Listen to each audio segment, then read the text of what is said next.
हिसाब से क्वेश्चंस करने शुरू करेंगे।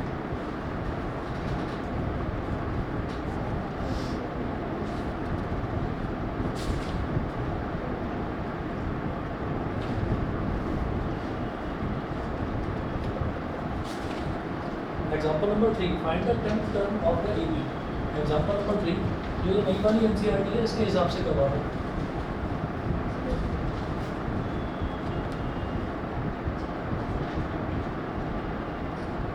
एग्जाम्पल 3 देखिएगा, इसमें है find the 10th term of the AB.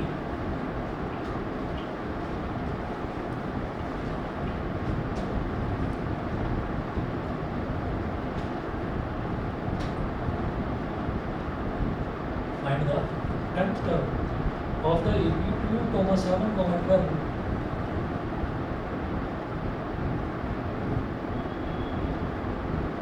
like this.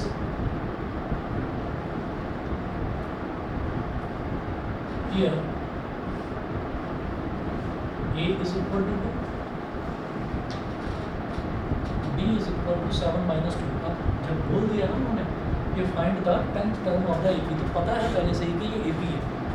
AP है तो इसका जो कॉमन डिफरेंस है वो सेम ही होगा। आप 7 में से 2 को सब्ट्रैक्ट करोगे तो भी 5 आएगा, 12 में से 7 को सब्ट्रैक्ट करोगे तो भी 5 आएगा। तो कॉमन डिफरेंस इन्होंने दे दिया, common difference is equal to 5। तो ए की वैल्यू 2, बी की वैल्यू 5, ये हो गया। उसके बाद आगे चलते हैं, वो कह रहे हैं find the 10th term of the AP. इस एपी की आपको 10th टर्म निकालनी है। हम ये करेंगे 10th term of this AP is equal to क्या बोलेंगे A10, और A10 क्या होगा। अब ये पहला क्वेश्चन है ना, तो मैं लिख कर दिखा रहा हूँ A plus 10D, A plus 10 minus 1 into D, ठीक है। तो A plus 10 minus 1 into D पहला क्वेश्चन है, इसलिए मैं लिख कर दिखा रहा हूँ। नहीं तो अगले क्वेश्चन से मैं सीधा ये लिखूँगा A प्लस 9। 11th टर्म है तो A प्लस 10D है ना, 15th टर्म है तो A प्लस 14D, एक नंबर कम करके सीधा लिखो, ठीक है। तो A प्लस 9D, A कितना है बोलो 2 प्लस 9 इंटू डी कितना है 5, 9 5 सा 45, 45 और 2 इज 47। सिंपल है, ठीक है। इस तरह से निकाला जाता है, ठीक है। अगला देख लीजिए। तो ये ना अगर हम देखेंगे डायरेक्टली कैसे निकाला जाएगा, तो डायरेक्टली आप देखोगे कौन सी टर्म पूछ रही, 10th टर्म। भाई पहली टर्म, दूसरी टर्म, तीसरी टर्म, चौथी टर्म क्या आएगी। हर एक टर्म में 5 5 5 5 ऐड करते चले। 12 प्लस 5 17, 17 प्लस 5 20, 5 के कॉमन डिफरेंस। तो कॉमन डिफरेंस हर टर्म में ऐड करते चले जाएँ, तो भी आप डायरेक्टली निकालना चाहे निकल सकता है। लेकिन अगर यहीं पर आपसे पूछ ले तो 50th टर्म, तो 50 तक करते जाओगे, ठीक है, तो बड़ा मुश्किल हो जाएगा। तो इसलिए नॉर्मल तरीका है, और उसी में एक फार्मूला दे रखा है, फार्मूले से शॉर्टकट तरीके से निकल जाती है वैल्यूज, ठीक है जी। अगला देखेंगे example number 4, which term of the AP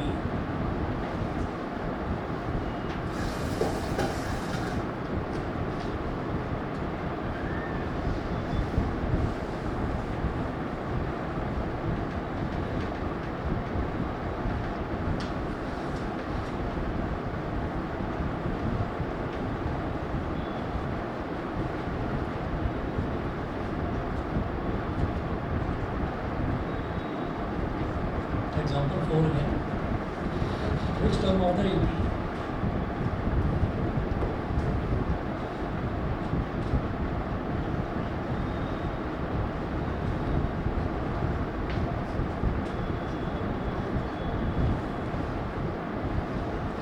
(21, 18, 15)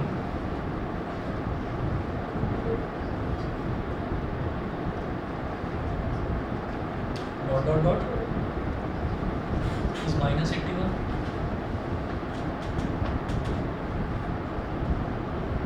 is minus 81 question mark.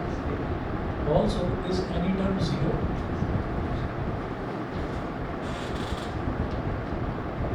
also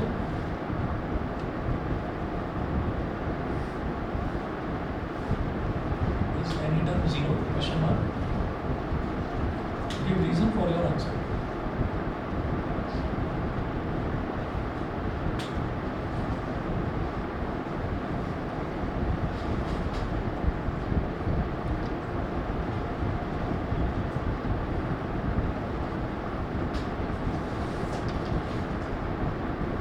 give reason for your answer.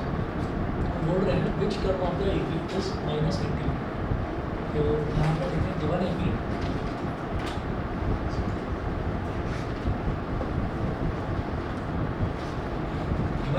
is 21, 18, 15,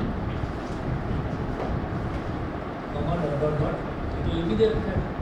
अब इसमें जो A है यानी कि फर्स्ट टर्म कितनी दे रखी है 21, और जो कॉमन डिफरेंस है वो कितना है 18 माइनस 21 मतलब -3। तो फर्स्ट टर्म 21 है, कॉमन डिफरेंस -3 है। तो A और D की वैल्यू हमको पता चल गई। उसके बाद वो कह रहे हैं इस AB की कौन सी टर्म -81। तो ये कहेंगे let its nth term be -81। तो हमने मान लिया कि इसकी जो nth टर्म है वो -81 है। हाँ जी, nth टर्म का formula A plus n-1 into D is equal to -81। A कितना है 21 प्लस n-1 इंटू डी कितना है -3 is equal to -81। 21 -3 into n is -3n, -3 into -1 is +3 is equal to -81। -3n 21 plus 4 21 plus 3 is 24 is equal to -81। -3n is equal to -81 -24। जिसको भी समझ में ना आए बता देना। ये भी माइनस का, ये भी माइनस का, जब दोनों टर्म्स नेगेटिव होते हैं तो एडअप हो जाते हैं और साइन कॉमन नेगेटिव का आ जाता है। तो 1 और 4 5 8 और 2 10, माइनस का 105 माइनस से माइनस कर दिया। 3 के टेबल में 105 आएगा, 2 3 9 10 माइनस -1 1 5 15 3 5। ये कहेंगे 35th टर्म इज -81। -81 तो धीरे धीरे जो टर्म्स जो है वो घटती जा रही है, कम होती जा रही है। तो वो पूछ रहे हैं कि also is any term zero. वो कह रहे हैं कि आप ये बताइए कि क्या कोई ऐसी टर्म होगी जो ज़ीरो होगी। ये कहेंगे शायद हो सकती है, तो चेक कर लेते हैं उसको। अगर इनकी प्रॉपर वैल्यू आ गई तो हम ये कहेंगे कि यस टर्म ज़ीरो होगी। और अगर इनकी फ्रैक्शन में आती है वैल्यू तो हम ये कहेंगे नहीं, कोई भी वैल्यू ज़ीरो नहीं होगी इस लेवल की।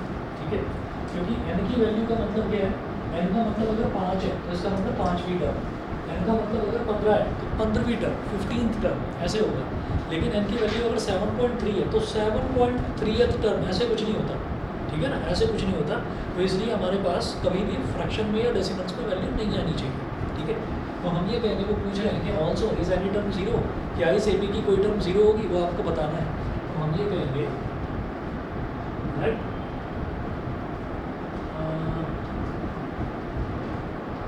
nth term of this AP, let nth term of this AP be 0. So an is equal to 0, तो an क्या हो जाएगा, a plus n-1 into d is equal to 0. a plus n-1 into d is equal to 0. ठीक है जी। अब a कितना है, a है हमारा फर्स्ट टर्म क्या है 21, n-1, d कितना -3। अब 21 को उधर ले जाओ,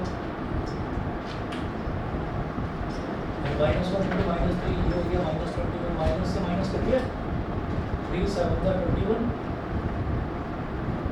n-3 is equal to 7, n is equal to 7 plus 3, n is equal to 10। तो प्रॉपर वैल्यू है, हाँ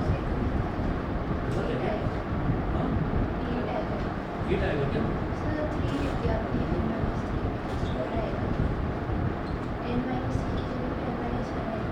sorry n-1 n-1।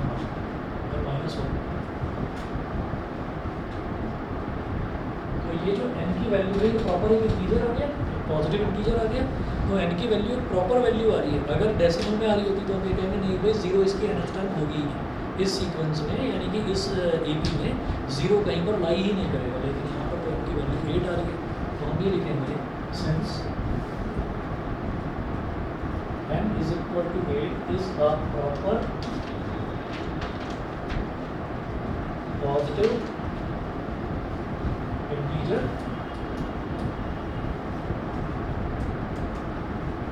So yes, since n is equal to 8, since n is equal to 8 is a proper positive integer, so yes, 0, yes, its 8th term is 0. Its 8th term is 0. इस AB की 8th term जो है वो 0 है. AB के reason for your answer हमने लिख दिया. रीजन यही है कि वो प्रॉपर पॉजिटिव इंटीजर है. ठीक है जी. चलो जी, ये हमारा एग्जाम्पल नंबर 4 हुआ. ठीक, 1 मिनट वेट करिए ना, अभी आ रहा हूँ. 1 मिनट दीजिए बस.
सीरियसली क्या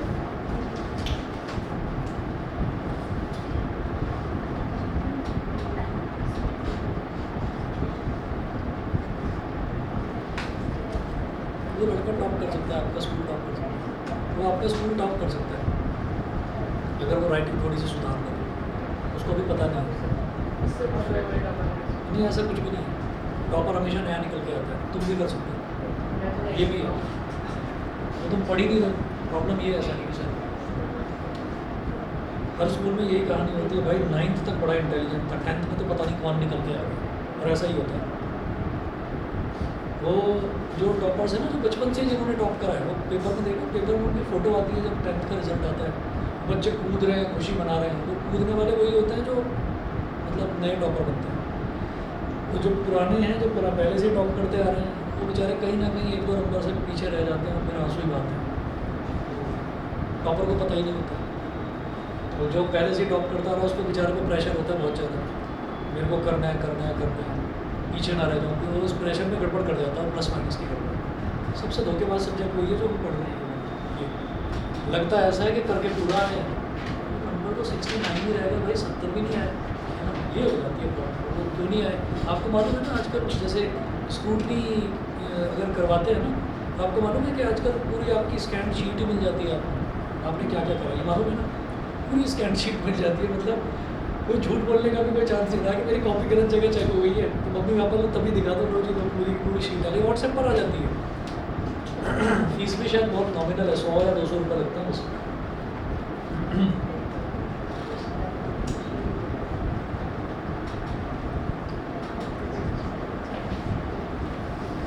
अच्छा मौका है आप सभी बच्चों के पास, क्योंकि अगले साल तो 2025 है ना, अगले साल तो सिलेबस ही चेंज होने वाला है।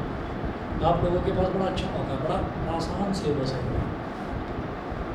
अगले साल सब कुछ बुक्स सब नई होने वाली, बहुत सारी चीज़ें बदलने वाली, आप लोगों के लिए भी चेंज होगा जब 11th में आएंगे। अगले साल से हाँ, अगले साल से ये अभी कहा नहीं जा सकता, ये अभी ना एक क्या कहते हैं उसको, सजेशन है, क्योंकि उसमें ना एक बेवकूफ़ी भरी सजेशन है। मतलब अगर 2 बोर्ड्स की बात करेंगे तो 2 बोर्ड्स ऐसे होने चाहिए कि साल में 12 महीने होते हैं, 5 महीने पढ़ेंगे, 6ठे महीने पेपर होंगे, फिर अगले 5 महीने पढ़ेंगे, 6ठे महीने पेपर होंगे। सिलेबस 50-50 में डिवाइड, जैसे कॉलेजेस में होता है सेमेस्टर सिस्टम, है ना। तो ऐसे, लेकिन इन्होंने कुछ अलग ही सजेशन दिया जिस पर ज़्यादा जोर दे रहे हैं। ज़्यादा जोर ये है, पूरे साल पढ़ाई होगी, दिसंबर तक पढ़ाई होगी, एक बोर्ड जनवरी में होगा, जनवरी के बाद फिर फरवरी में रिवीजन करवाया जाएगा, फिर एक बोर्ड मार्च में होगा, दोनों में जो बेस्ट है वो लिया जाएगा। ये चल रहा है सजेशन, ये भी अच्छा है। नहीं बेकार लग रहा है, क्योंकि अगर साल में 2 बार कराने हैं तो भाई लोड 50-50 कर दो, बस टर्म 1 टर्म 2 की तरह कर दो, ऐसे कर दो। तो वो नहीं कर रहे हैं लोग, मुझे लग नहीं रहा है कि वो ज़्यादा सही रहेगा, बाकी पता नहीं। चलिए जी, अगला देखते हैं example number 5, determine the AP।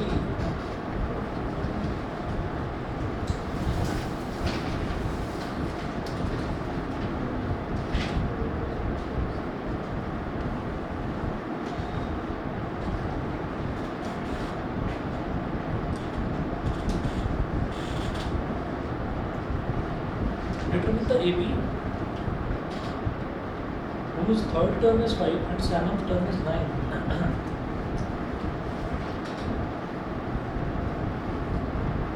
Determine the AB whose third term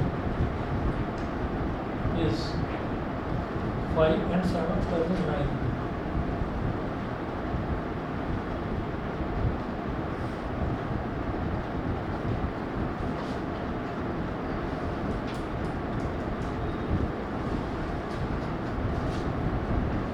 जब भी हमसे ये बोला जाता है ना कि आपको AP बताना है, तो AP का मतलब क्या है कि आप AP की शुरुआत की कोई 3 टर्म्स बता देंगे। पहली टर्म क्या होती है A, दूसरी टर्म होती है A + D, तीसरी टर्म होती है A + 2D। बस वो 3 टर्म्स लिखकर डॉट लगाकर छोड़ देंगे। इससे पहला क्वेश्चन देखिए ना, क्वेश्चन में यही तो दे रखा था, गिवन AP is 21, 18, 15, 3 टर्म्स बता दी, कॉमा डॉट लगाकर छोड़ दिया। तो जब भी बोला जाता है डिटरमिन द AP, तो शुरुआत की 3 टर्म्स निकालेंगे, डॉट्स लगाकर छोड़ देंगे, ये करना। अच्छा, determine the AP whose third term is 5 given, ये थर्ड टर्म जो है A3 आपको 5 दे रखी है, ठीक है। अब थर्ड टर्म A3 क्या हो जाएगा, A + 2B is equal to 5, ये वही इक्वेशन कर रहा है। whose third term is 5 and seventh term is 9 and seventh term A7 is equal to 9, A7 क्या हो जाएगा, A + 6B is equal to 9, ये हो गई हमारे पास इक्वेशन नंबर 2। तो हमारे पास 2 इक्वेशंस हैं, एक इक्वेशन है A + 2B is equal to 5, दूसरी इक्वेशन है A + 6D is equal to 9। Equation number 1 में से इक्वेशन नंबर 2 को सब्ट्रैक्ट कर दीजिए, जैसे पेयर ऑफ लीनियर इक्वेशन में करते थे। क्यों, इधर भी A दिखाई दे रहा है, इधर भी A दिखाई दे रहा है, तो दोनों सेम टर्म्स हैं, सब्ट्रैक्ट करेंगे आराम से कैंसिल आउट हो जाएगा। लिखिएगा subtract equation 2 from equation 1।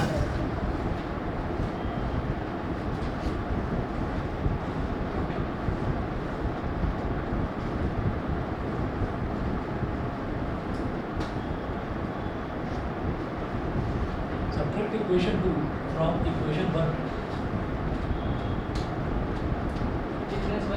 A + 2B is equal to 5, हाँ जी अभी देखो, और A + 6D is equal to 9। नीचे वालों के साइन चेंज माइनस A से लेकर 2D - 6D is -4D, 5 - 9 is -4, D is equal to 1। Common difference तो 1 आ रहा है, D is equal to 1, ठीक है। और फर्स्ट टर्म क्या आएगी, D की वैल्यू किसी भी इक्वेशन में रख दो, तो फ्रॉम इक्वेशन 1, इक्वेशन 1 में क्या है, A + 2D is equal to 5, A + 2D is equal to 5, तो A + 2 × 1 is is equal to 5, a plus 2 is equal to 5, a is equal to 5 minus 2 यानी कि 3। ठीक है जी, a की वैल्यू 3 हो गई, d की वैल्यू 1 हो गई, तो a b पूछ रहे हैं ना, देयरफॉर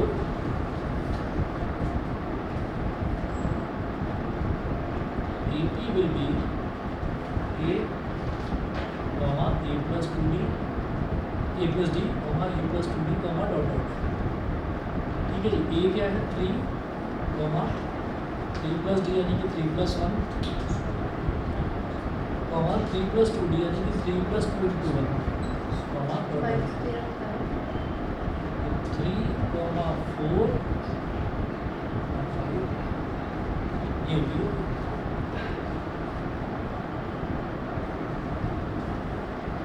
एग्जाम्पल नंबर 1 देखिएगा, सॉरी एग्जाम्पल नंबर 6 देखिएगा। Check whether 301 is a term.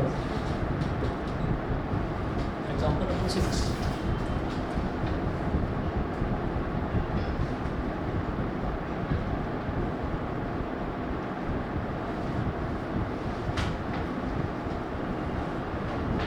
check whether 301 is a term of the list of numbers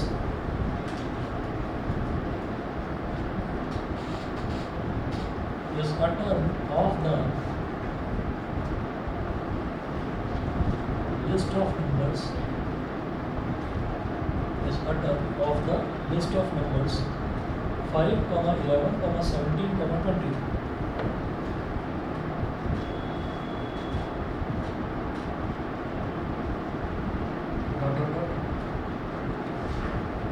बिल्कुल चेक करना है इसका term of the list of numbers. तो इस बार उन्होंने ये नहीं बोला कि ये AP है, बोल दिया लिस्ट ऑफ नंबर्स कि ये नंबर्स की लिस्ट दे रखी है, तो नंबर्स की लिस्ट है, ज़रा चेक करो AP है कि नहीं। 11 माइनस 5 6, 17 माइनस 11 6, 23 माइनस 17 6, तो कॉमन डिफरेंस आ रहा है यानी कि AP है। ठीक है, तो हम भी बोलेंगे यहाँ पर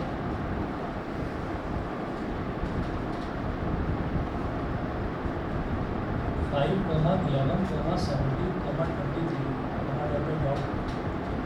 is an AP because here A2 minus A1 मतलब second term minus first term को ना सिर्फ A भी बोल देते हैं, फर्स्ट टर्म को A1 भी बोल सकते हैं, एक ही बात है। ठीक है, A2 minus A1 is equal to 11 minus 5 is equal to 6, A3 minus A2 is equal to 17 minus 11 is equal to 6, that is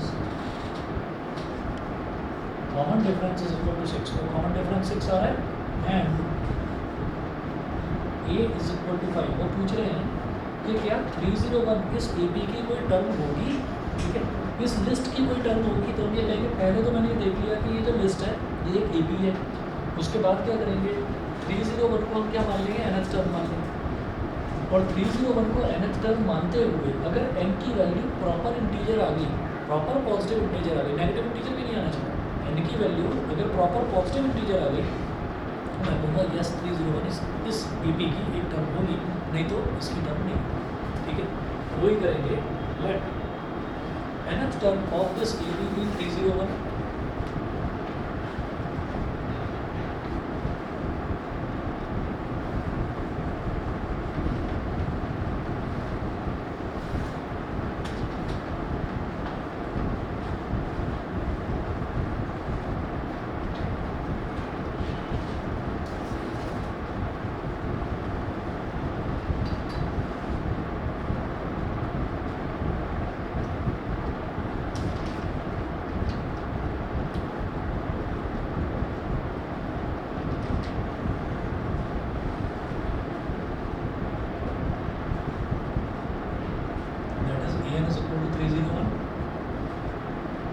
A plus n minus 1 into D is equal to 301।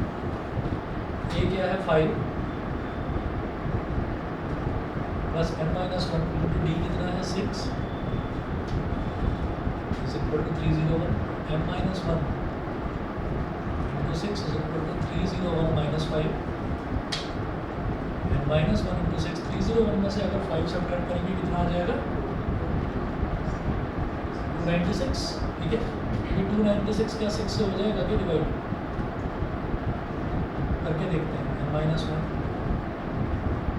296 upon 6, 6 1 6, 6 4 24, 29 minus 24 is 5, 5 और 6 56, तो 6 9 are 54, 56 minus 54 is 2, 2 0 20, 6 3 are 18, 49.33, तो n is equal to 49.33 plus 1, n is equal to 50.33, which is not a proper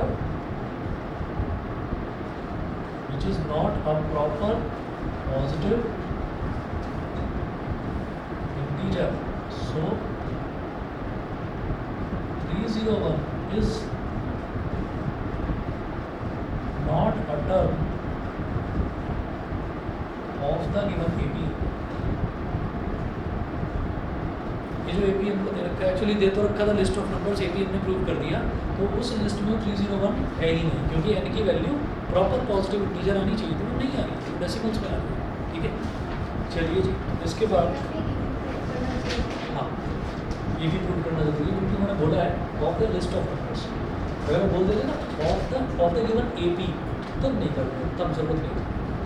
उसके बाद देखिए example number 7, how many 2 digit numbers are divisible by 3।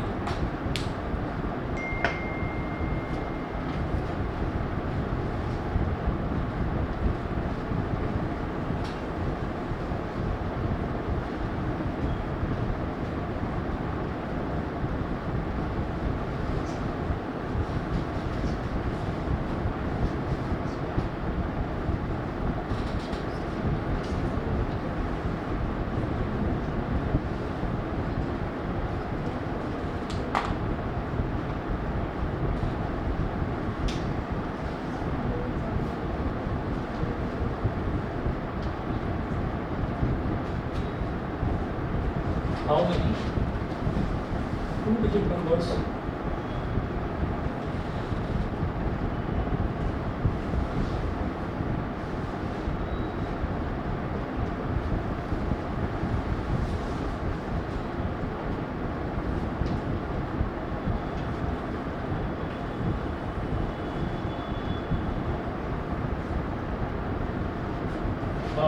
how many 2-digit numbers are divisible by 3। तो ऐसे कितने 2 digit numbers हैं जो कि 3 से डिविजिबल हैं, ठीक है।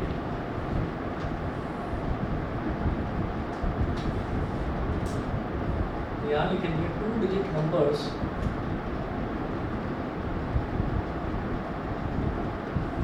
Divisible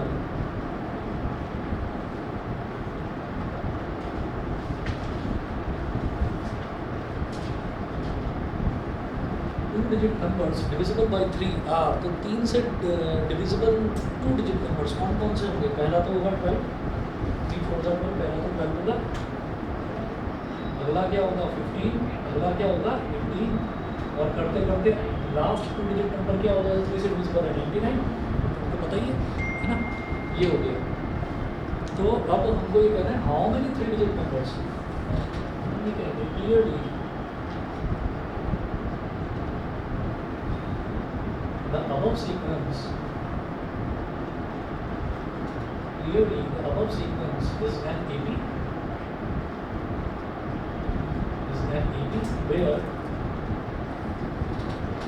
A is equal to 12 and D is equal to 15 minus 12। तो यही रखा है डिविजिबल बाय 3, तो हर एक में 3 3 3 3 का डिफरेंस आता चला जाए। तो ये तो 12 हो गया, और जो कॉमन डिफरेंस है वो कितना हो गया, वो 3 हो गया, ठीक है।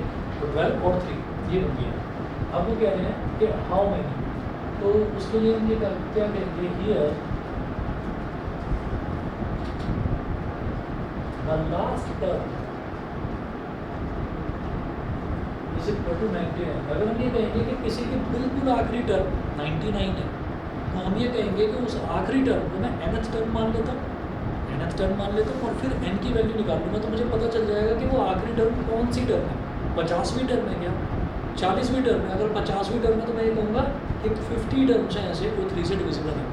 अगर 40वीं टर्म है, 40th टर्म है, तो मैं क्या कहूँगा कि ऐसे 40 नंबर्स हैं जो कि 3 से डिविजिबल है। ये करेंगे, तो लास्ट टर्म 99 दे रखी है, उसी को nth टर्म मान लेंगे, that is nth term is equal to 99, तो nth टर्म क्या हो जाएगा a plus n minus 1 into b is equal to 99, ठीक है जी। तो a कितना है 12 plus n minus 1 into d कितना है 3 इज इक्वल टू 99, तो n minus 1 into 3 is equal to 99 minus 12, तो n minus 1 into 3 is equal to कितना हो जाएगा 87। अब 3 से डिवाइड हो जाएगा, ठीक है, कितना हो जाएगा 3 2 6 29, तो n is equal to 29 plus 1 is equal to 30, ठीक है। तो लिखिएगा so there are 32 digit numbers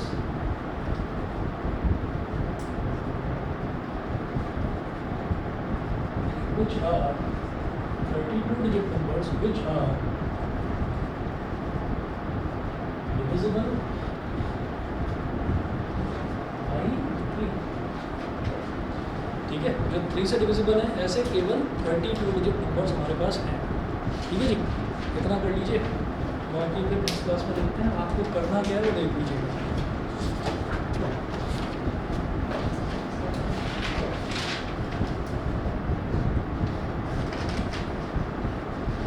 now question करते हैं इसके, एक्सरसाइज 5.2 के 9 क्वेश्चंस।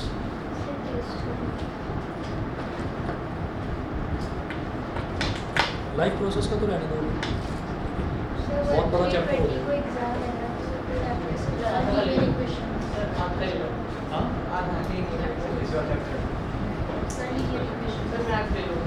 लीनियर इक्वेशन का ले चुका हूँ टेस्ट।